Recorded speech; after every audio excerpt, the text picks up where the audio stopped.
나왔습니다. 갈급한 마음 그대로 나왔습니다.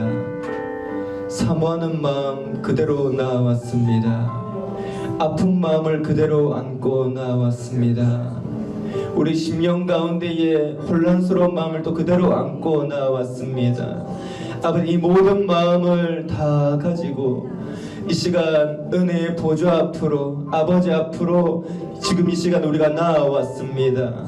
아버지는 이 시간 예수님의 거룩하신 보혈의 능력으로 우리 한 사람 한 사람을 덮어주시고, 이 시간 이 장소를 거룩하신 예수님의 보혈의 능력으로 덮어주시고, 이 대구와 대한민국을 예수님의 거룩하신 보혈의 능력으로 덮어주시고, 아버지, 이 시간 거룩하신 예수님의 보혈 위에 불과 같으신 성령님께서 친히 우리를 강권하여 주시고 압도하여 주시고 통치하여 주시고 다스려 주시고 주장하여 주시고 기름 부어 주셔서 아버지의 은혜가, 성령님의 은혜와 역사하심이 차고 넘치는 이 밤이 되게 하여 주시옵소서.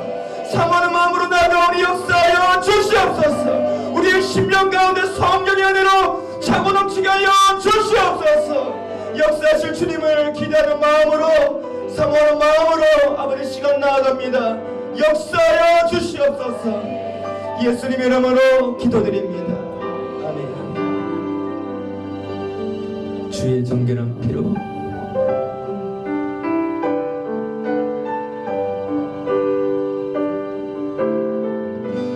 주의 정결한 피로 우릴 씻으셨으니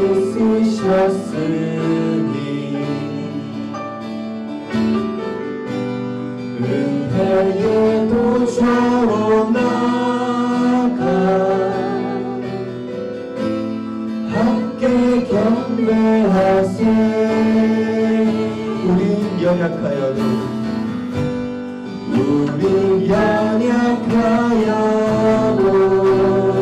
주는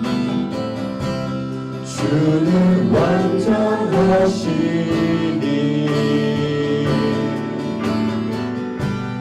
변함없는 약속 믿고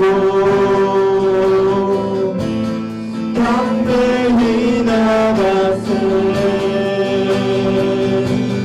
주님 앞에 무릎 꿇고 존귀하신 주 이름 높이세. 성령 안에 하나 되어 주의 이름 높이세. 주님 앞에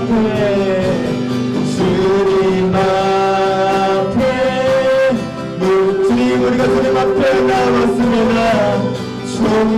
존귀하신 주 이름 높이세. 성령 안에 하나 되어 주의 이름 높이세. 주님 앞에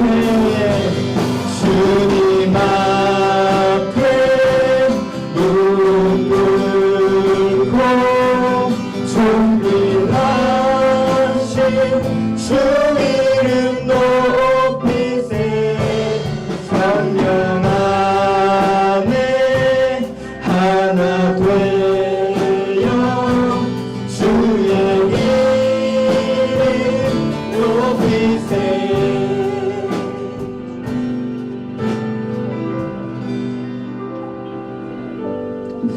할렐루야. 여러분, 하나님을 예배함이 기쁘십니까? 여러분, 하나님을 예배함에 사모함이 있으십니까? 하나님을 여러분 갈망하십니까? 하나님께서는 하나님을 사모하고 하나님을 갈망하는 자에게 더 크신 은혜를 부어주심을 믿습니다.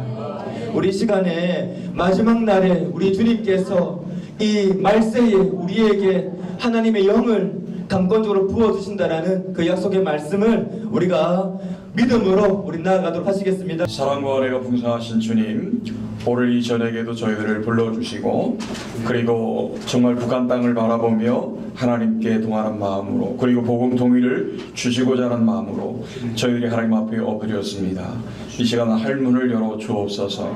성령님 구하옵니 주님께서 이 시간에 임재하여 주옵시고 은혜를 부어 주옵시고 은혜로 우리가 그치지 않고 은혜 때문에 하나님 나라를 맛볼 수 있는 저희들 되게 역사해 주옵소서.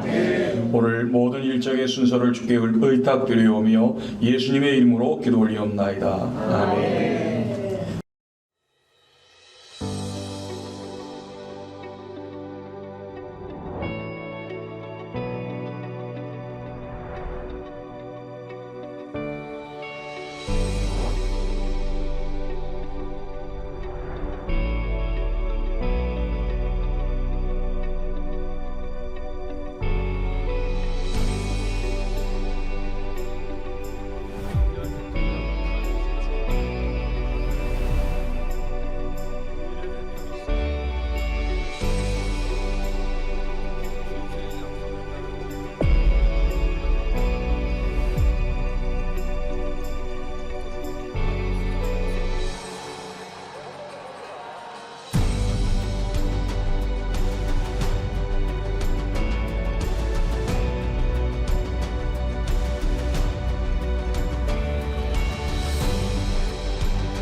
우리 박수로 하나님께 영광 드리겠습니다. 먼저 말씀 마태복음 13장 13절 한 절만 먼저 보겠습니다. 그러므로 내가 그들에게 비유로 말하는 것은 그들이 보아도 보지 못하며 들어도 듣지 못하며 깨닫지 못함이니라. 아멘. 먼저 우리가 시작하기 전에 오늘 그 평화 한국 세일의 평화 기도회로 함께하고 있어서 이따가 이제 뭐 다 나오셔가지고 시간도 갖긴 하겠지만 그래도 시작하기 전에 우리 허문영 박사님하고 우리 팀장님하고 이렇게 오셨는데요. 먼저 한번 잠깐 일어나셔서 인사 먼저 하시고 이렇게 박수를 크게 한번 환영해 주시고 이렇게 우리 팀장님께서는 저 뒤에서 여러 영상이나 또 이런 것들을 담당하고 계십니다. 그 세일의 평화 기도회는 다니엘이 나라와 민족을 위해서 세일의 동안 기도한 것을 교훈을 삼아가지고 한마음으로 기도하자는 취지로 2007년도부터 시작한 한국교회 연합 기도 운동입니다. 여러분들이 지난주에 드렸던 큐티책 같은 거 저 뒤에 세일의 기도에 나오는 책자에 보면 이 내용이 나와 있습니다. 오늘 2025년 6월 3일 그 화요일에는 우리 수레바퀴 북한선교회에서 2일차를 기도회를 갖게 되는데, 올해가 19년, 그러니까 19회라고 하니까 19년 차가 되고, 그리고 오늘이 이틀째 시작을 하고 21일 동안을 쉬지 않고 이렇게 기도를 하면서 하나님 앞에 지금 복음통일과 한국교회 연합기도운동을 위해 함께 기도하고 계시는 겁니다. 여러분, 하루 이틀 정도 기도하는 거 이렇게 하는 건 좋지만 일주일 정도 그래도 괜찮은데, 한 21일 동안 하는 건 쉬운 것도 아닌데 21일 동안 각자가 다른 곳마다 다 다니면서 그렇게 기도하시는 거 쉽지 않거든요. 그래서 제가 작년에 우리 여 박사님을 뵐 때 막 입안이 이렇게 터지고 힘들고 하신 모습을 제가 본 적이 있어서, 야, 이거 쉽지 않은 여정을 그래도 하나님 주신 마음에 순종하고 이 일정을 갖고 계시는구나 하는 생각을 하면서, 그래, 우리 수레바퀴 북한선교회와 함께 그런 기도회를 갖는 거에 대해서 너무 감사하고, 또 하나님이 이번 세일의 기도 21일 동안 기도회를 통해서 응답도 주시고 하나님이 행하실 일도 보이시고 성취함도 있는 그런 기도 시간들이 되기를 간절히 축복합니다. 할렐루야. 그런 의미에서 한번 박수 한 번 더 쳐서 또 그렇게 응원하면서 그렇게 됐으면 좋겠습니다. 오늘 주어진 본문은요, 본래 제가 이번 두 번째 날을 맞이해서 해야 될 큐티를 제목이 돼가지고 제가 올려놓은 글이고요. 그래서 큐티를 중심으로 여러분들한테 짧게 말씀을 드려보면, 오늘 우리가 모여서 우리는 바라는 게 회복과 그리고 비전, 이런 것들이 이루어지길 기도하지 않습니까? 그리고 하나님의 말씀이 30배, 60배, 100배에 결실하는 좋은 밭이 되도록, 그래서 그 좋은 밭이 되려면 그런 좋은 밭에서 이렇게 형성되는 것이 되지 못하게 하는 여러 가지 문제점들이 있어요. 그런 것들은 우리가 여러 가지 볼 때 길가와 같은 밭이라든지 돌밭이라든지 가시밭 같은 것들을 얘기하는 것이고, 그렇게 구성되어 있는 것들은 좋은 밭이 되지 못하도록 넘어지게 하는 것들이 그 안에 담겨 있고, 그리고 또 불순물들이 있는데, 그런 것들을 다 걸러내야만 복음 통일로 세상 나라가 돼서 세계를 향한 하나님의 뜻을 이루게 된다고 하는 것입니다. 우리가 이제 그런 기도를 가지고 하는 건데, 근데 안타까운 것은 이 시대를 보면 이 시대가 보아도 보지를 못하고 들어도 듣지를 못하고 깨닫지 못한다는 거예요. 마치 병든 그런 존재와 같이. 그래서 병들었고 아픔도 느끼고 보고 듣는 그런 형태와 같아요. 그래서 길가와 같은 마음, 또 돌밭 혹은 가시밭과 같아서, 그러니까 들어도 듣지 못하고 봐도 보지 못하는 그런 형태가 되어버렸습니다. 그래서 저는 이번 기도회를 통해서, 이 세일의 기도회를 통해서 하나님이 회복을 주시기를 원합니다. 그리고 하나님이 새 길을 열어주시기를 기도하겠습니다.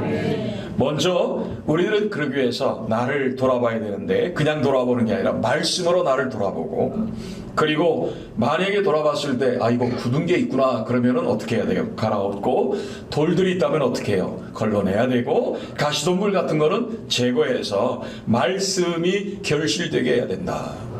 저는 여러분들이 그렇게 되기를 축복합니다. 이번 세일의 이전 가운데 그렇게 되기를 주의 이름으로 축복합니다. 말씀이 인생의 길잡이입니다. 예배가 일상을 세우는 능력입니다. 기도가 고통이란 위기에서 충성스럽게 사명을 감당하게 하는 것입니다. 순종하는 훈련으로 만들어진 여러분들의 영적인 맷집이 강한 맷집이 되기를 바라고요. 거룩한 습관, 말씀 보는 습관, 영적 삶을 사는 훈련된 맷집이 되었으면 좋겠습니다. 이런 사람이 위기를 극복하고 사명을 감당할 것입니다. 그래서 오늘 제가 이 말씀을 사실은 오래전에 말씀을 준비해서 올려드렸던 건데, 저는 이제 세일의 기도에 오면서 요 근래에 하나님이 저한테 주신 그 말씀에 큰 이렇게 도전이 있고, 또 이렇게 제가 계속 묵상되는 그런 말씀이 있습니다. 그게 오늘 두 번째 말씀인데, 역대상 21장 15절에서 17절 말씀입니다. 제가 여러분들을 위해서 여러분들 영상에 올라왔으니까 함께 읽어보도록 하겠습니다. 시작. 하나님이 예루살렘을 멸하러 천사를 보내셨더니 천사가 멸하러 할 때에 여호와께서 보시고 이 재앙 내림을 뉘우치사 멸하는 천사에게 이르시되 족하다 이제는 내 손을 거두라 하시니 그때 여호와의 천사가 여보수 사람 보르난의 타장 마당 곁에 선지라. 다윗이 눈을 들어보매 여호와의 천사가 천지 사이에 섰고 칼을 빼어 손을 들고 예루살렘 하늘을 향하여 편지라. 다윗이 장로들과 더불어 굵은 배를 입고 얼굴을 땅에 대고 엎드려 하나님께 아뢰되 명령하여 백성을 계수하게 한 자가 내가 아니니까 범죄하고 악을 행한 자는 곧 나이니이다. 이 악대는 무엇을 행하였나이까? 청하건대 나의 하나님 여호와여 주의 손으로 나와 내 아버지의 집을 치시고 주의 백성에게 재앙을 내리지 마옵소서 하니라. 아멘. 제가 우리 교회 교우들한테 이 말씀을 전할 때는 말씀이 저한테 온 포인트가 이쪽이 있다면 오늘 제가 이 말씀을 전하려고 월요일날 다시 이 말씀을 묵상하고 다시 정리하고 준비를 했는데 그 말씀의 포인트는 오늘은 이쪽에 있어요. 저도 같은 말씀을 가지고 이쪽에 포인트가 생기고 이쪽에 포인트가 생기고 하는 것도 참 드문 일인 것 같습니다. 여러분이 읽은 이 말씀은 다윗 왕의 말년 때에 일어난 일입니다. 그 다윗이 말년 때에 인구조사를 시켰는데 그 인구조사를 시킬 때 대장군 요압이 반대를 했습니다. 반대를 했음에도 불구하고 왕은 아주 강행을 시켜서 인구조사를 했고요. 그 인구조사를 하고 나서 보니까 이스라엘의 칼을 뺄 만한 자, 이스라엘 칼을 뺄 만한 자가 레위 지파하고 베냐민 지파를 빼고 아마 이 요압이 기뻐하질 않았어요. 그러니까 요압 장군이 이 왕이 그렇게 시킨 거를 기뻐하질 않아서 이 두 지파는 싹 빼버렸어요. 빼고 그래도 이스라엘 지파에서 숫자가 헤아린 숫자가 147만이 됐고 110만 명이 됐고 유다 지파만 47만 정도가 됐어요. 그러니까 157만 정도가 이제 싸울 만한 사람이었습니다. 그런데 이 일로 하나님이 이스라엘을 징계하셔가지고 무려 7만 명이 죽어요. 7만 명이 그것도 사흘이 안 돼서 7만 명이 죽었습니다. 자, 그런데 저는 이 과정을 보면 이거를 보면서 제가 드는 의문점은 뭐냐면 인구조사가 죄인가 하는 거죠. 인구조사. 여러분 인구조사가 죄인가요? 뭐 대답을 나중에 또 어떻게 하실지 모르겠지만 여러분 성경에 보면 인구조사한 케이스가 있는데 모세 때에도 인구조사를 2번이나 했어요. 그리고 한 나라의 왕이라면 자기 백성의 수를 헤아리는 게 틀렸나요? 왕이 돼가지고 자기 백성의 몇 명인가 이런 것들을 다 인구조사하는 게 당연한 건데 그 인구조사했다고 7만 명이나 죽는 그런 징계를 받았다? 이게 조금 접근을 나중에 좀 풀어보면 알겠지만 이게 좀 이해하기가 좀 쉽지 않은 그런 부분이 있지 않나. 그래서 설명이 좀 필요해요. 이 부분은 좀 설명이 필요한데 여러분 사무엘상 24장 1절 말씀을 보면은 여러분들이 조금 전에 역대상 21장을 읽었는데 사무엘상 24장 1절에서는 이거 화면에 나오나요? 말씀이 보면은요 여호와께서 다시 이스라엘을 향하여 진노하사 그들을 치시려고 다윗을 격동시키사 그렇게 말하고 있어요. 그러니까 여호와께서 다윗을 격동시켰다 이렇게 표현이 되어 있는데 이게 역대상 21장 1절에는 사탄이 일어나 이스라엘을 대적하고 다윗을 충동하여 그렇게 나와 있어요. 그러니까 같은 사건을 기록한 것이 역대상 21장이 있고 그 다음에 사무엘하 24장에 기록이 되어 있는데 각각 1절에 처음 시작하는 1절에 역대상에서는 마귀가 사탄이 일어나서 다윗을 충동했다 이렇게 나와 있는데 그런데 사무엘하에서는 여호와께서 다윗을 격동시켰다 이렇게 나와 있어요. 그러니까 두 개의 말씀이 한 곳은 하나님이 격동시켰고 한 곳은 사탄이 충동을 시켰다 이렇게 나왔단 말이죠. 근데 이런 것들이 서로 이렇게 잘못된 거 아닌가? 여러분들은 그렇게 혹시 생각할지 모르겠지만 이와 비슷한 그 사건이 하나 있었는데 그 욥의 사건이에요. 그 욥의 사건에서 여러분이 본 것처럼 욥은 동망의 의인이었는데 하나님이 다 불러놓고 야 이만한 의인 어디서 봤니? 그랬더니 마귀가 찾아와가지고 사탄이 찾아와서 잘해줬으니까 그런 거 아닙니까? 이러면서 하니까 그러면은 재산을 다 건들고 그 몸은 건들지 마라 뭐 이러면서 하나님의 허락하에 사탄이 그렇게 공격을 하고 친 것들을 볼 수 있고 다음에 와서도 이제는 목숨은 건드리지 말고 몸을 치게 하는 이런 일들을 놓고 볼 때에 결국은 이 말씀의 맥락을 놓고 보면은 사무엘 하나 역대상의 말씀들을 보면은 이거는 사단이 충동했다고 하지만 하나님이 격동시켰다. 그래서 하나님이 하신 것이 이 문맥상으로 다 연결이 되는 부분이다라고 하는 것입니다. 근데 어쨌든 고민은 다윗이 인구 조사를 했다는 것 때문에 무려 7만 명이나 죽었다고 하는 것에 대한 이해. 이거를 그냥 이렇게 받아들이는 데는 좀 우리가 설명이 필요하다고 말씀을 드린 거잖아요. 그래서 아까 사무엘하 24장 1절 말씀을 한번 펴보시면요. 이렇게 나와 있어요. 여호와께서 그랬어요. 그러니까 이 일의 시작은 하나님이 시작하셨다. 그러니까 마귀가 시작한 게 아니에요. 여호와께서 시작하신 거예요. 그 다음에 다시라고 하는 이 단어는 예전에 이게 다시라는 말은 전에도 징계가 있었다라고 하는 거죠. 그러니까 전에도 징계가 있었는데 그게 뭐냐면 사울이 기브온 사람들을 학살한 죄 때문에 다윗 때에 3년 기근이라는 고통을 치렀던 경험이 있어요. 그러니까 다시라고 하는 것은 과거에도 이런 징계가 있었음을 한번 확인해 준 것이고 그 다음에 세 번째는 이스라엘을 향하여 진노하사 그렇게 표현되어 있어요. 이스라엘을 향하여 진노하사 그러니까 징계의 대상이 이스라엘이다 이렇게 표현하고 있는 거예요. 그러면 징계의 대상이 이스라엘이면 이스라엘이 뭔가 죄를 지었겠죠. 그러니까 그 죄가 뭔지 그 다음에 그들을 치시려고 그들은 이스라엘이죠. 그들을 치시렸다는 거예요. 그들은 이스라엘 백성을 치시겠다고 하는 건데 근데 다윗을 격동시키사 그렇게 나왔어요. 그러면 징계의 대상은 이스라엘 백성인데 다윗을 격동시켜서 징계하셨다 이런 뜻이에요. 그러니까 다윗도 격동당했으니까 무관하지는 않습니다. 다윗도 격동당했으니까 무관하지는 않아요. 그리고는 아주 더 구체적으로 나온 건 이스라엘과 유다의 인구를 조사하라. 그러니까 이 인구 조사 범위까지 딱 정해져 가지고 나왔음을 볼 수 있습니다. 그러니까 여기 1절로 봐서는 다윗의 죄 때문에 백성을 쳤다 라고 하는 것을 한번 찾아낼 수 있는 부분인 거죠. 그러니까 그냥 하나님이 이스라엘 백성들을 치시려고 한 것인데 그러면 이스라엘을 치시려고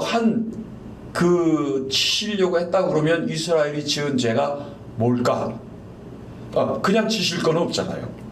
그러니까 그러면 혹시 금성아지 우상 숭배를 했나? 근데 여러분 다윗 때에는 그런 우상은 말도 안 되는 소리예요. 다윗 때는 그런 건 절대 용납하지도 않았어요. 그러니까 그런 우상 숭배는 아니었어요. 그러면 도대체 무슨 죄였길래 7만 명이나 죽었겠냐?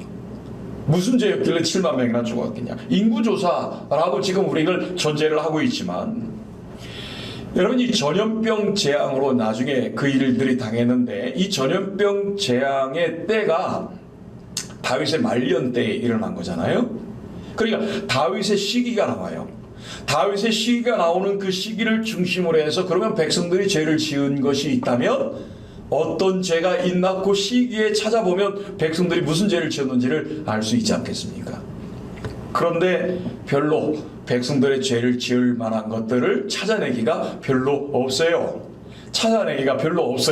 그런데 만약에 그나마 그 죄를 끄집어낸다면 이런 게 있어요. 압살롬의 반란, 그리고 압살롬 반란에 이어진 세바의 반란, 이게 있어요. 그러면 압살롬과 세바의 반역이 죄가 좀 되나요?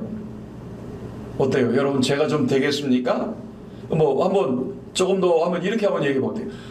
그래도 다윗을 공격한 거니까 반란을 해서 다윗을 공격하면 다윗은 어떤 사람이냐면 하나님이 기름 부어 세운 종인데 하나님이 기름 부어 세우면서 다윗의 대를 이어서 하나님이 그 언약을 성취하시겠다고 하는 그런 다윗을 부정하고 공격하고 다른 왕을 세우려고 했던 이런 백성들의 모습을 보는 것이고, 또 하나는 여러분 내란이잖아요. 전쟁이잖아요. 그래서 다윗도 압살롬 때는 그 강을 건너지 못했다면 다윗이 몰살당했을 뻔했다고 말할 정도로 이게 반란의 세력이 굉장히 커서 전쟁을 서로 할 정도였으니 여러분 그 전쟁에서 애꿎게 죽은 백성들이 얼마나 될까요? 그 애꿎게 죽은 백성들의 죄, 그 백성들의 죄, 만약에 여러분 지금 우리가 이 반란이라는 그 상태에서 죄를 한번 찾아본다면 기름 부은 다윗 왕을 대적한 죄와 그 전쟁으로 인해서 서로를 죽이고 희생을 시킨 이런 죄를 찾아볼 수 있겠습니다. 뭐 이런 거밖에 없는데, 그러면 백성들이 그런 죄를 지었다 그러면 그냥 하나님이 백성을 치면 되시잖아요. 다윗을 굳이 격동시킬 필요가 있었을까요? 다윗을 굳이 격동시킬 필요가 있었을까? 그냥 징계하시면 되는데, 그 인구조사가 뭐가 그렇게 죄가 될까요? 그러면 인구조사에 대해서 한번 조금 찾아보면 이래요. 여러분 그건 무슨 숙제하는 것 같죠? 네. 그러니까 여러분 인구조사에 대해서 한번 생각해 보면 이런 거예요. 그러니까 요압 장군이 다윗에게 왜 이 백성이 다 왕의 백성인데 왜 왕은 어찌해서 이 일을 기뻐하십니까? 이 일을 기뻐하냐? 이런 얘기를 하며 반대한 걸 놓고 볼 때에 이 다윗 왕이 인구조사를 기뻐했던 거예요. 그거 좀 나오는 거죠. 기뻐하는 게. 사실 이스라엘 백성은 다윗의 백성이기도 하지만 사실은 그 전에 하나님의 백성이잖아요. 그런데 다윗에게 맡겨진 건데 다윗이 인구조사를 하면서 이 징계를 받은 걸 놓고 볼 때 그 요압의 지적이 문제점이 있었다는 걸 이야기를 해줄 수 있는 거죠. 그래서 다윗도 마음에 자책을 했다고 성경은 나와 있어요. 마음에 자책을 하고 역대상 21장 8절에서는 내가 이 일을 행함으로 큰 죄를 범했다고까지 이야기를 했습니다. 그러니까 다윗이 어쨌든 그렇게 자기를 자책하고 잘못했다고 회개까지 했는데, 그러면 왜 다윗은 인구조사를 했을까? 다윗은 왜 인구조사를 했을까? 그러니까 그 근거를 찾아놓고 보면 두 번의 반란 때문이에요. 두 번의 반란. 그러니까 이 반란이 일어난다는 것은 왕권의 틈이 생긴 거예요. 왕의 권력에 틈이 생기니까 반란이 일어나죠. 그러니까 왕의 권력에 틈이 생기면 반란이 일어나고 왕이 약하면 반란이 일어나는 거죠. 그런데다가 내부적으로 전쟁을 두 번이나 치렀어. 내전을 두 번이나 치렀어요. 그러니까 그 다윗 왕일지라도 왕권의 틈이 생겼으니까 반란이 두 번이나 일어났지, 내전이 일어나가지고 사람들도 많이 죽었지만 그것 때문에 약해졌지. 그러면 여러분 또 반란이 일어나지 않으려는 법이 어딨냔 말이에요. 얼마든지 반란이 일어나겠죠. 그러니까 그런 반란이 일어날 것 같으니까 이 다윗 입장에서는 그 자신의 힘을 보여줄 필요가 있었던 거죠. 내 힘이 이 정도야. 내 힘이 이 정도니까 까불지 마. 어디 반란을 일으켜? 어디 덤벼? 이러면서 자기의 힘을 보여주는 것은 다른 거 없어. 인구조사에서 내 사람이 이만큼이야 라고 하는 것을 보여주는 것밖에는 없는 거였죠. 근데 그걸 죄라고 여긴 거죠. 그걸 마음을 자책하고 자기도 회개할 만큼 그걸 죄라고 여긴다면 그 죄는 이런 거예요. 하나님을 의지하기보다는 자기의 힘을 의지한 죄. 하나님을 의지하기보다는 자기의 힘을 의지한 죄, 그걸 교만하게 여긴 죄, 이런 거였잖아요. 근데 사실 다윗은요, 예전에 보면은 그 도망자 신세로 살 때 여러분 아무것도 없었잖아요.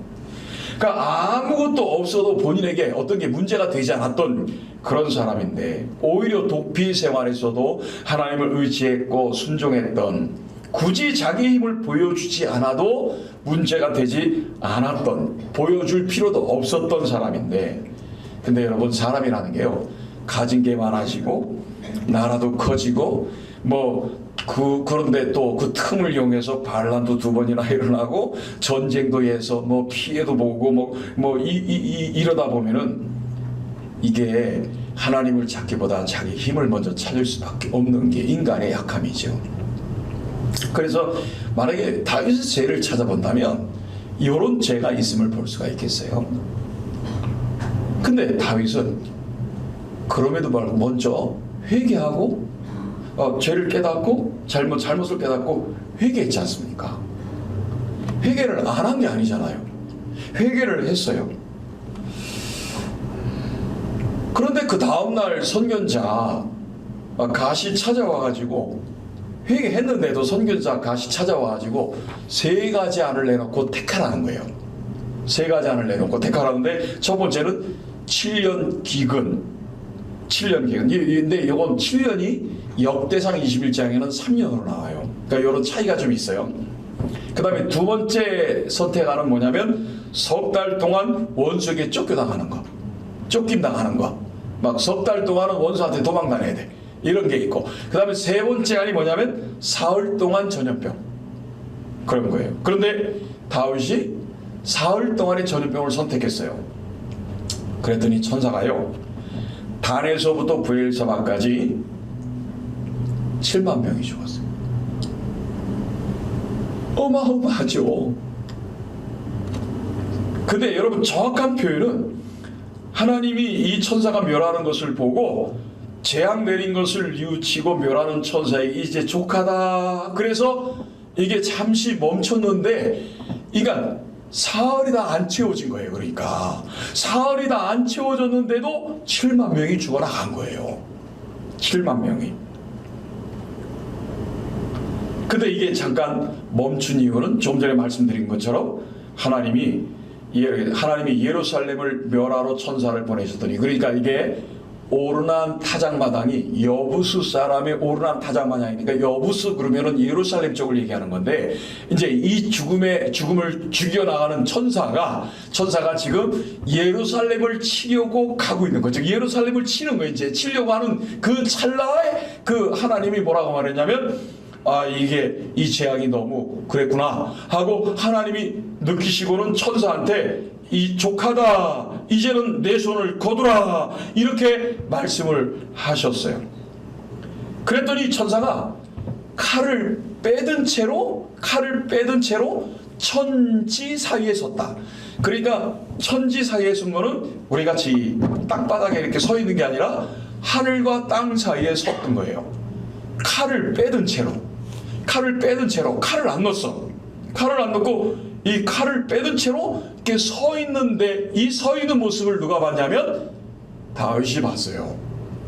다윗이 본 거예요. 그래서 그 다윗이 그 광경을 보고 장로들과 더불어서 굵은 베옷을 입고 이렇게 가서 고백합니다. 아니, 내가 백성을 계수하라고 한 거니까 백성을 치지 말고 나와 내 아버지 집을 치시라고. 백성들을 치지 말고 나하고 내 아버지 집을 치라고 그렇게 간청을 해요.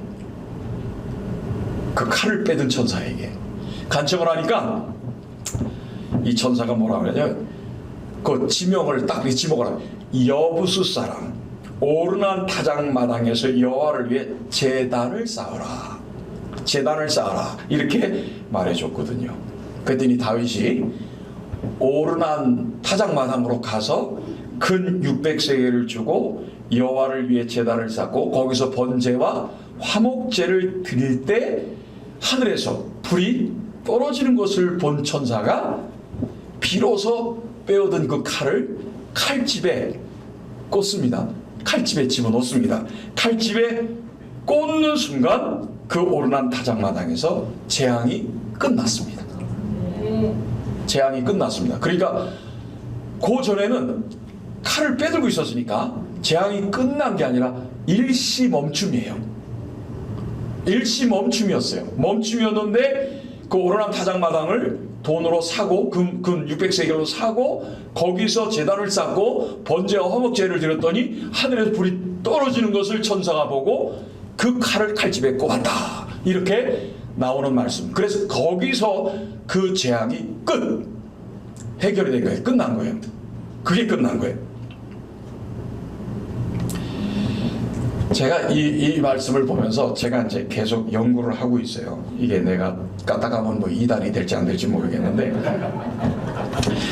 제가 연구가 그러니까 계속 고민이 되는 건 뭐냐면 이 전체적인 맥락을 놓고 보면 다윗 때문에 재앙이 생겼나? 그러니까 저는 그 다윗에 대해서 얘기를 하면 다윗의 실수 그러면은 여러분들 금방 다 아시잖아요. 다윗의 실수가 몇 개가 있나요? 한 10가지 나오나요? 몇 개예요? 다윗의 실수가 여러분들 대표적인 거 뭐죠? 우리아의 아내 밧세바를 범하고 우리아를 죽이고 그렇게 한 은폐한 죄죠. 그거 말고 또 무슨 죄가 있어요? 또 제가 있다면 우리가 인구조사 이거 얘기하죠. 인구조사를 다윗의 실수로도 얘기하잖아요. 그 다음에 저는 실수 하나를 더 얘기하는 건 뭐냐면 이렇게 도피 생활할 때에 블레셋 족속에게 망명을 해가지고 시글락에서 1년 4개월 동안 머물다가 블레셋과의 전쟁에서 블레셋 편에 나가서 전쟁할 뻔했는데 블레셋 장수들이 다윗을 믿을 수 없다고 돌려보내는 바람에 그 전투를 안 나갔어. 만약에 그 전투에 나가서 이스라엘과 블레셋 편에서 싸웠다면 다윗이 왕이 될 수 있을까? 이런 생각을 해봐요. 저는 그거 참 실수였다고 생각을 해요. 근데 우리가 보통 다윗의 실수 그러면은 저가 지금 말한 것처럼 블레셋의 망명에서 시글락에서 머물렀던 거 요거 실수 하나, 그 다음에 햇사람 우리아의 아내 밧세바를 범한 거 요거 실수 하나, 그리고 인구조사에서 7만 명이 죽은 거 요거 하나, 이렇게 봤거든요. 그런데 제가 이거를 설교를 어떻게 준비하려고 그러면 다윗의 실수, 인구조사 이렇게 하고 제목을 잡고 들어가서 설교 준비를 했는데 이 맥락을 전체 다 훑어보니까 다윗의 죄보다 백성을 치시려고 했던 그 뭔가가 있었음을 저는 그 사무엘 24장 1절에서 보게 된 거예요. 그리고 어떻게 보면 이 재앙이 다윗 때문에 끝나거든요. 재앙이 다윗 때문에 끝나기 때문에 다르게 해석을 해보면 다윗이 이 재앙을 멈추게 한 사람 아닌가?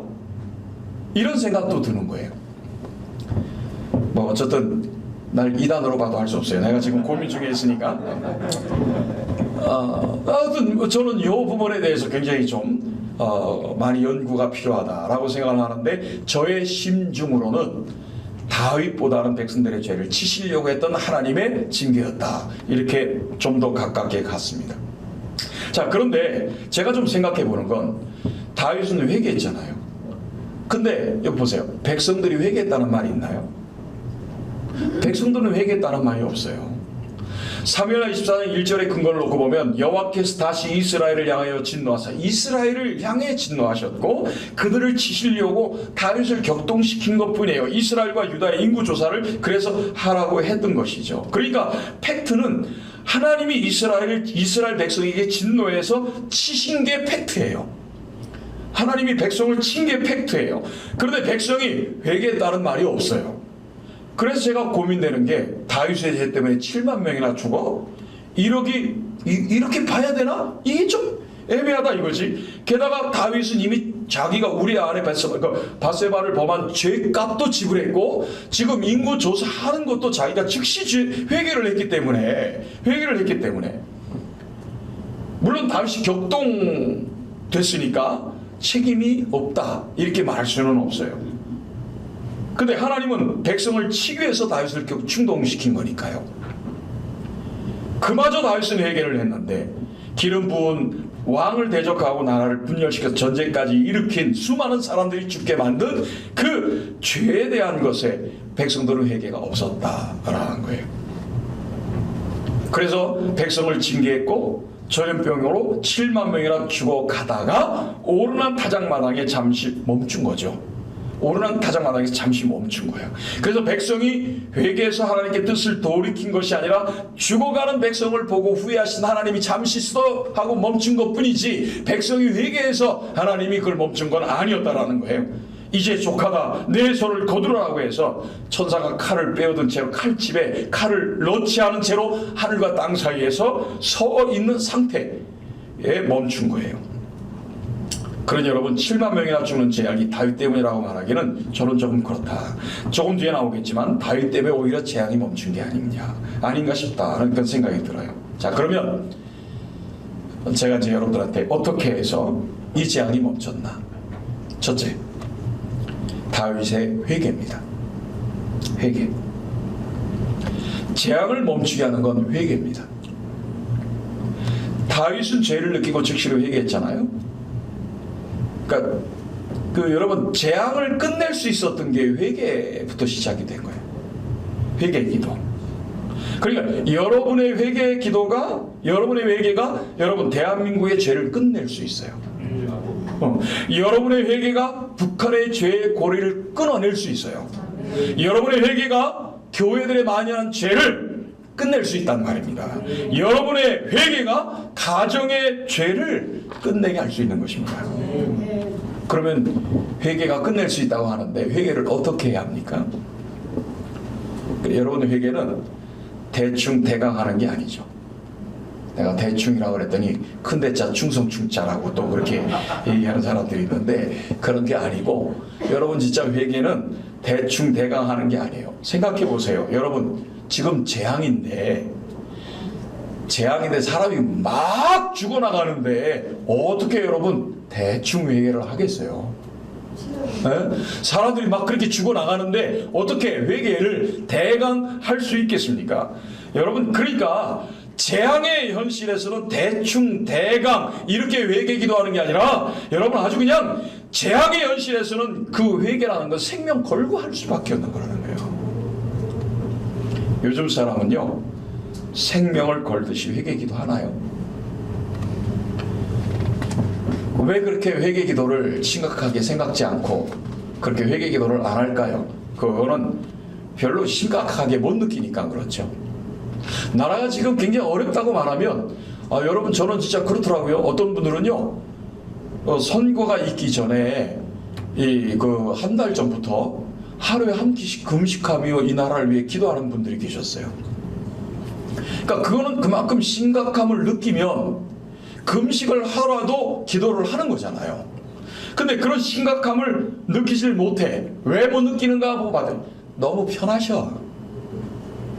하고 싶은 거 다 할 수 있어요 요즘. 제가 생각해보니까 옛날 우리 어렸을 때 자동차 하나가 보면 뒤쫓아다니면서 그 매연 냄새 맡아도 좋다고 쫓아다녔던 어린 시절이 있는데 요즘은 집마다 한 대가 뭐예요? 2대, 3대까지 있는 집들이 뭐 너무 많고 누가 뭐라 그러면 나도 있어 그러고 나도 하고 싶으면 나도 하고 있고 너무 자기 임의대로 하고 싶은 대로 다 하고 편하니까 여러분 제가 이 말씀을 보면서 노아 홍수 때 그 노아가 방주에 들어가기 전날까지 사람들은 먹고 마시고 장가가고 시집갔다고 하지 않았어요? 세상이 지금 막 일보 직전인데 시집가고 장가가고 먹고 마시고 못 느끼는 거예요. 못 느끼는 거예요. 여러분 데살로니가 전서 5장 3절 말씀에는 평안하다 안전하다 할 그때에 임신한 여자에게 해산의 고통이 이름과 같이 멸망이 갑자기 그들에게 임한다 라고 말씀하고 있지 않습니까? 여러분 임신한 여자가 해산의 고통이 임박했는데도 안전하다 평안하다 하면서 임박의 고통을 모른다면 심각한 거잖아요.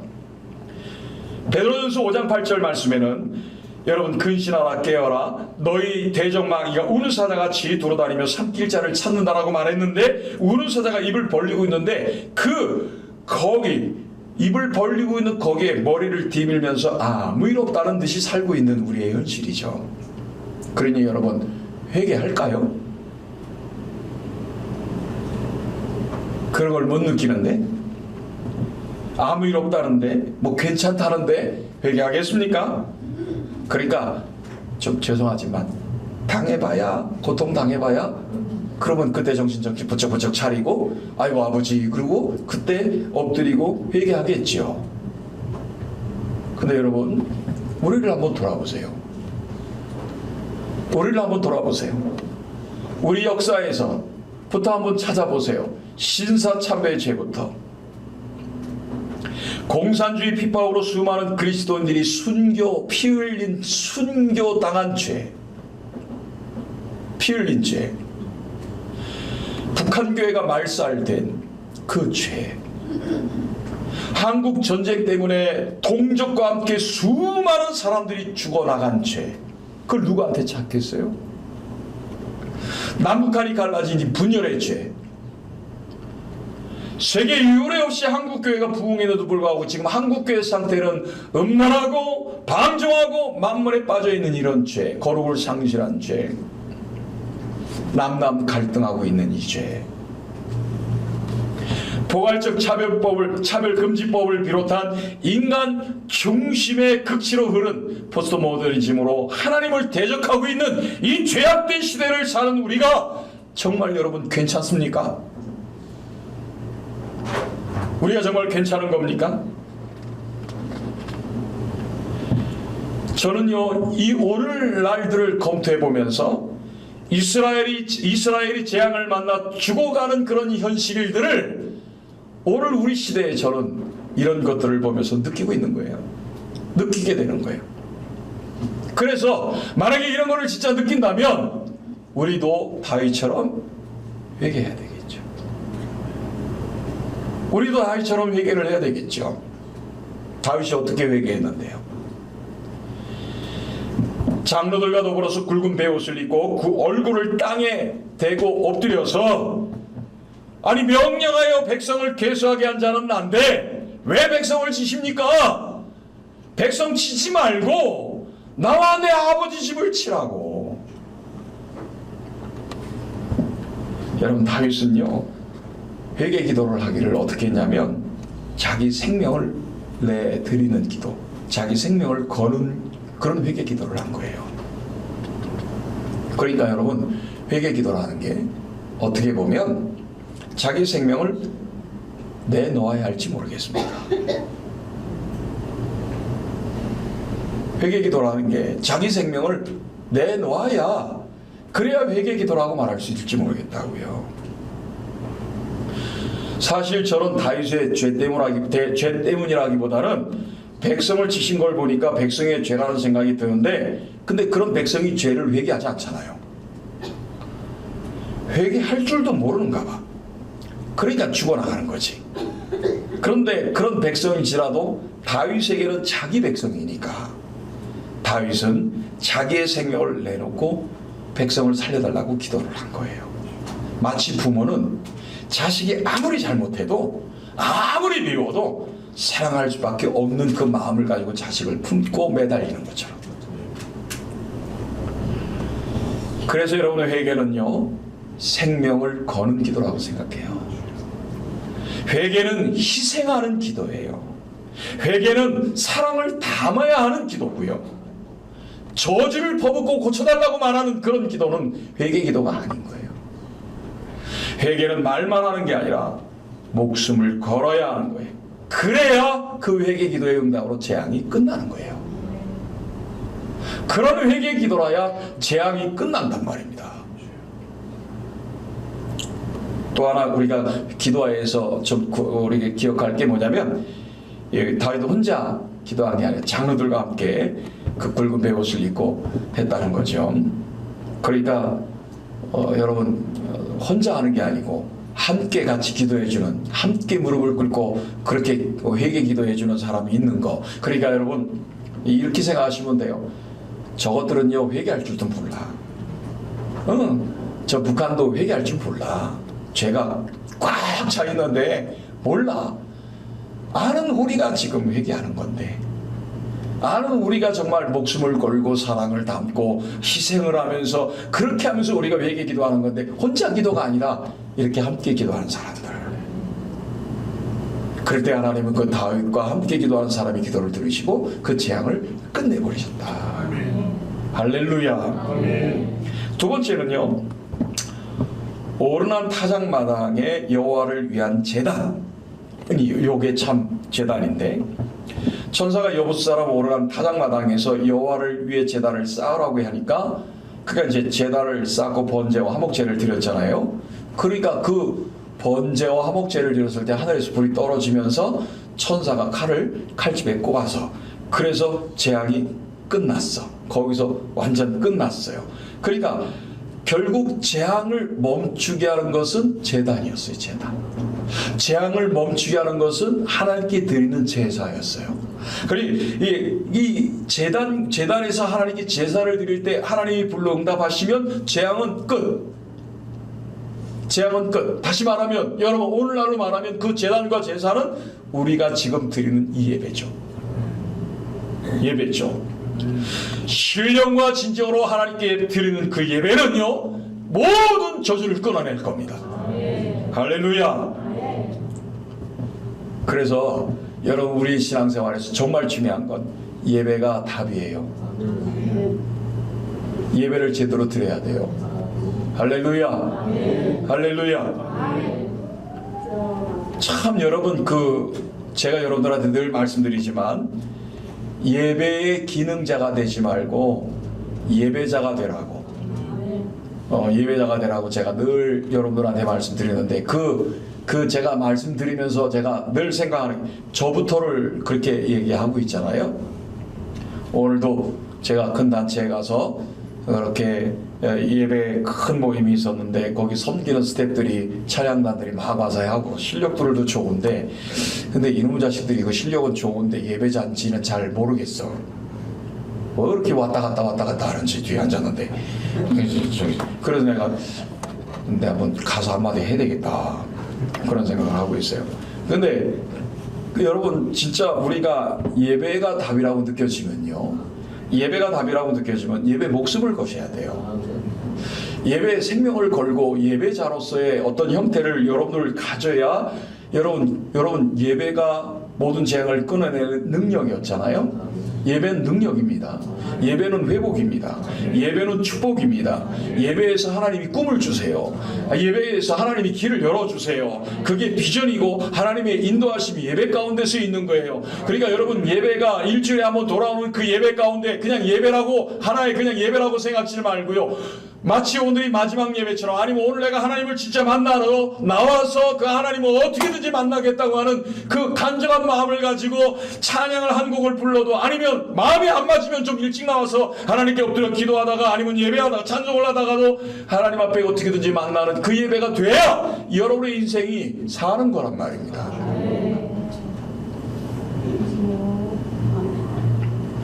그래서 여러분, 오늘 우리가 오르난 타작마당은 어떤 곳이냐면, 이 모든 재앙을 끝내게 하는, 완전히 끝낸 하나님의 제단에서 드리는 예배 장소, 이걸 우리가 기억하면 좋겠다. 그러니까 여러분, 다시 말하면 모든 세상의 재앙은 예배에서 끝장낼 수 있어요. 할렐루야. 마지막 세 번째는, 이 오르난 타작마당을 다윗이 값을 지불합니다. 다윗이 값을 지불해요. 천사가 나타나서 이제 이야기를 했는데, 갑자기 여러분, 다윗만 그 천사를 본 게 아니고요, 오르난도 봤어요. 오르난도 자기 타작마당인데, 갑자기 천사가 칼을 빼들고 천지 사이에 서 있는 걸 봤지 않겠어요? 근데 천사만 본 줄 알았더니 왕과 신하들도 오는 거예요. 이 오르나는 지금 기겁을 하는 거죠. 천사 본 것도 기겁을 하고, 왕이 갑자기 자기 마당에 나타난 것도 기겁을 하고, 왕과 신하들이 나타나가지고 너무 기절하고 놀랐는데, 왕이 막 오자마자 오르나에게 뭐라고 말하냐면, 천사가 한 말을 지금 전해주는 거야. 니네 마당에서 제단을 쌓으라고 그래. 그러니까 내가 여기서 제단을 쌓아야 되겠어. 그랬더니 오르나니 뭐라고, 아이고 왕이요, 다 갖다 그냥 하세요. 그냥 왕한테 주는 거예요. 기증하는 거야. 다 갖다 하시라고. 그런데 왕이 준다는데도 그걸 안 받고 기꺼이 돈을 물어요. 값을 지불해. 기꺼이 값을 지불해. 그것도 엄청 가격이 세. 금 600세겔. 이게 현재 가치로 얼마인지 모르겠는데, 어쨌든 600세겔을 줘서 그것을 값을 지불하고, 값을 지불하면 누구 것이 되는 거죠? 다윗 거죠? 다윗이 값을 지불했으니까. 그러니까 다윗 것이 되게 만든 다음에 거기서 제단을 만들어서 번제 화목제를 드린 거예요.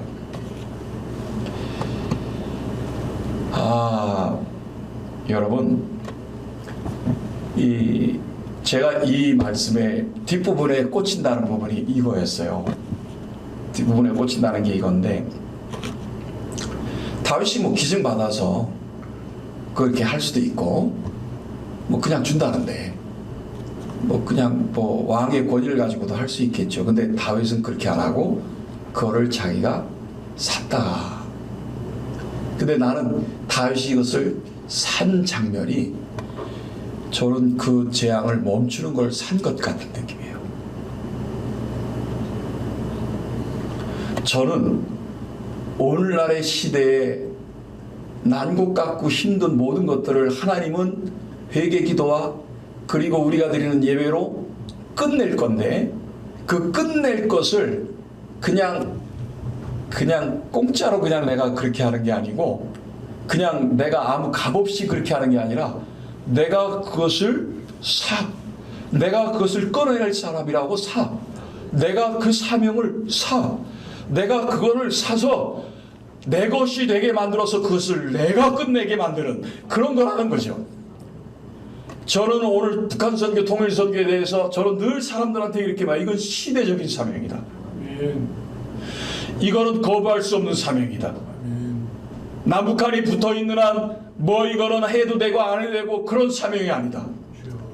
이거는 반드시 우리가 해야 될 사명이라면, 이건 누가 줘서 되고 누가 안 줘서 되고 이건 뭐 이래도 되고 저래도가 아니라 다윗과 같이 여러분 그 절박함 가운데서, 아니야 네가 준다고 그래도 그건 아니야, 내가 이것을 사는 것처럼 오늘날의 이 시대의 사명을 여러분들이 거라고 말해야 되지 않겠어요? 그걸 값을 지불해서라고요. 그래서 제가 이걸, 이 돈은 이런 데 써야 되는구나. 그러니까 사명 감당하는 돈을 쓰는구나. 회개 기도 운동을 할 때 이 돈 써야 되는 거구나. 예배의 자들이 일어나게 만드는데 이거 돈 들어가야 되는구나. 하나님 나라가 되게 하려면 돈 들어가야 되는구나.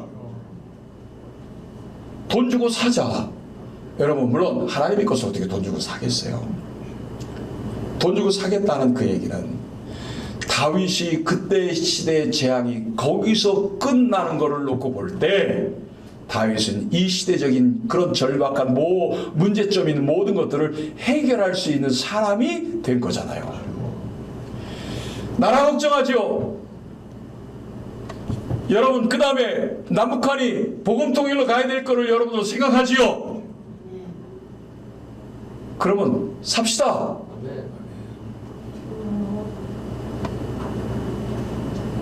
거긴 뭐 우리는 맨날 기도하니까 다 샀겠지.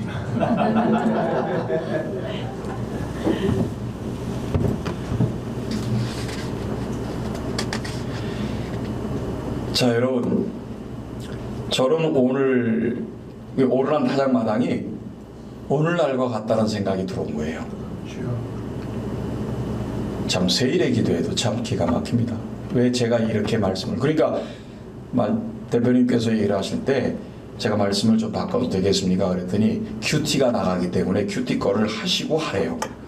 그래서 제가 영어를 하고 하는데, 근데 21일 동안 하나님이 기도의 제보를 받으실 때 저는 20일의 기도가 오르난 타작마당 같이 오늘날 같은 이 모든 것들을 해결하는 그런 기도가 됐으면 좋겠어요. 저는 이 시대가 오르난 타작마당이라고 생각해요. 대한민국이라고 생각해요. 오르난 타작마당이 북한이라고 생각해요. 오르난 타작마당이 한반도 국제 정세에 있는 국가들이라고 생각합니다. 저는 오르난 타작마당이 우리가 사는 세상이라고 저는 그렇게 오르난 타작마당으로 그렇게 보여요. 전염병이란 죽음의 쓰나미가 오르난 타작마당을 타작에서 딱 멈췄잖아요. 만약에 여러분 거기서 멈추지 않았다면 오르난도 죽었을 거예요. 그러니까 여러분, 그게 멈춘 그 사이가 어때요? 안 멈추면 죽었고 멈췄으니까 아직 산 거야. 요게 여러분 그런 사이야. 그것을 지금 해결한 사람이 다윗이고요. 오르난만이 아니라 모든 백성을 살린 사람이 다윗이었죠. 자기의 생명을 대신 내놓고 회개의 기도로 하면서 그 예배로 저주를 끌어낸 자기의 재물로 그것을 사서 자기가 그 몫을 감당하는 그런 다윗 때문에 여러분 그 재앙이 끝난 거잖아요. 그러면 이 다윗이 누굴까요? 저와 여러분 아닙니까? 다윗이 오르난 타작마당을 산 것처럼 여러분이 이 시대의 현장을 사십시오. 오르난 타작마당은요, 생과 사의 가름대입니다. 그 가름대에 대한민국이 있습니다. 죽느냐 사느냐는 그 가름대에 여러분 저 북한이 있습니다. 그 살 길을 누가 인도하겠습니까? 다윗처럼 이 시대의 재앙을 우리가 멈춰가게 해야 되지 않겠습니까? 이게 우리의 이 시대의 사명이지 않습니까? 나의 사명이지 않겠습니까? 주여 대한민국을 불쌍히 여겨달라고, 북한을 불쌍히 여겨주옵소서, 한반도 분단을 불쌍히 여겨주옵소서, 요동치는 이 세상을 불쌍히 여겨주옵소서, 한반도의 국제정세를 불쌍히 여겨주옵소서, 우리가 이 시대의 재앙을 멈추게 하옵소서, 우리가 이 시대에 하나님의 나라가 되게 해 주옵소서, 100년 전의 부흥을 다시 회복시켜 주옵소서, 우리가 잃어버린 저 북한 백성들을 다시 찾게 해 주옵소서, 우리가 저 무너진 북한 교회를 다시 세워지게 해 주옵소서, 지하 교인들과 손잡고 예배 드려서 복음 통일로 세계 민족 구원하는 제사장 나라 되게 해 주옵소서. 오르난 타작마당의 그 가름대에서 여러분들이 그 시대를 사십시오. 그 사명을 사십시오. 하나님이 다윗에게 허락하신 것처럼 우리에게도 허락하시기를 소망합니다. 우리 19번째 공동 기도문이 이렇게 적혀 있고요, 위에 쭉 되어 있는데 우리 이것을 한번 다 같이 함께 읽고요, 그리고 조금 전에 우리가 찬양을 부른 것처럼 이 내용을 기억하고, 그리고 우리가 이 시대를 사면서 그 시대를 끌어내고 길을 내는 그런 영적 기도가 선포됐으면 좋겠어요. 그래서 이 시간에 다 같이 소리를 맞춰가지고 함께 읽겠습니다. 19번째 공동 기도문 시작. 새1의 평화 기도회를 통해 하나님 나라와 복음 통일을 위해 기도하게 하심에 감사드립니다. 나라와 민족을 불쌍히 여기사 주님의 말씀으로 회복하고 말씀대로 살게 하옵소서. 주님의 피로 세운 몸된 교회를 부흥시켜 주시고 하나님 나라 위에 연합하게 하옵소서. 하나님 말씀과 샬롬을 전하는 영성대국으로 주님 다시 오실 때까지 열방을 섬기게 하옵소서. 140년 선교사님들을 믿음의 불모지인 이 땅에 보내셔서 복음의 열매를 맺게 하신 하나님을 찬양합니다. 일제의 신사참배 고문과 북한 공산주의의 정칼 앞에서도 믿음으로 신앙의 정절을 지키신 선조들의 순교신앙을 기억합니다. 광복 80년, 분단 80년, 탐욕과 우상 숭배로 병든 한반도의 죄를 애통함으로 회개하오니 다시 한번 성령 충만 뜨거운 부흥의 물결이 일어나게 하옵소서. 한반도의 예수 그리스도 안에서 화해, 평화, 통일의 은혜가 임하게 하소서. 1. 육신의 정력과 안목의 정력, 이생의 자랑이 만연한 한국교회와 대한민국을 불쌍히 여기시고 주님의 은혜로 고쳐주시어 성결과 경건과 정직의 삶을 살게 하소서. 이 우상 숭배의 죄를 짓는 북한에 진리의 영을 부어주사 진정한 회개가 일어나 오직 하나님만이 유일한 구원자여 통치자이심을 깨닫고 돌이키는 은혜에 있게 하소서. 3. 남북으로 분열된 우리의 죄를 회개하오니 용서하시고 다시 그리스도 안에서 하나 되어 믿음으로 선교사며 감당하는 한반도가 되게 하소서.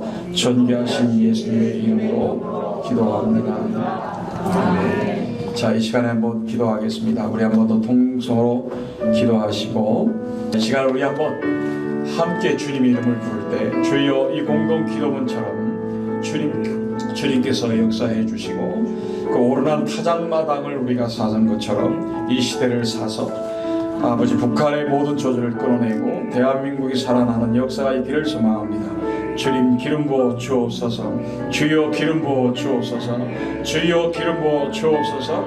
나같이 두 손 들읍시다. 주님 이름 부릅니다. 주여 주여 주여.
예수님의 이름으로 기도 올리옵나이다. 아멘.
시대의 타작마당을 사게 해 주옵소서. 그 시대의 타작마당에서 재앙은 끊어지게 하옵소서. 우리를 통해서 새 길이 열려지게 해 주옵소서. 주님, 새일의 기도회를 통해서 하나님 그 역사를 이루어 주옵소서. 북한 땅에 행하시는 하나님의 역사를 들었습니다.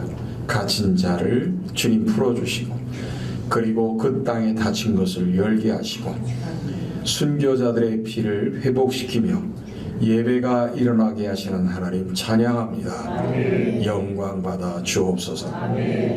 21일 동안 작정하며 다니는 모든 곳에서 동일하게 역사하여 주시고, 그때마다 뜨거움과 영광의 역사가 되게 하여 주셔서 복음 통일을 노래하고 춤추며 맞이하는 저희 모두가 되게 역사해 주옵소서. 주님, 내일 아침에 박사님께서 말씀을 전하십니다. 그곳에서도 역사해 주옵소서. 역사해 주옵소서. 헌금으로 하나님 앞에 예물을 드린 모든 손길들의 피로를 채워 주옵소서. 주께 영광 돌며 예수님의 이름으로 간절히 기도드리고, 이제는 우리 구주 예수 그리스도의 크신 은혜와 극진하신 하나님의 사랑하심과 성령의 감화 감동 교통위로 충만하심이 오늘 모여 영광 돌리는 하나님의 사람들 위해 타작마당을 사서 회개와 예배로 모든 걸 회복하고 길을 여는 하나님의 역사자들 앞에, 그 위에, 그 삶의 터전 위에, 이 시대 위에 이제로부터 영원토록 함께 있을지어다. 아멘.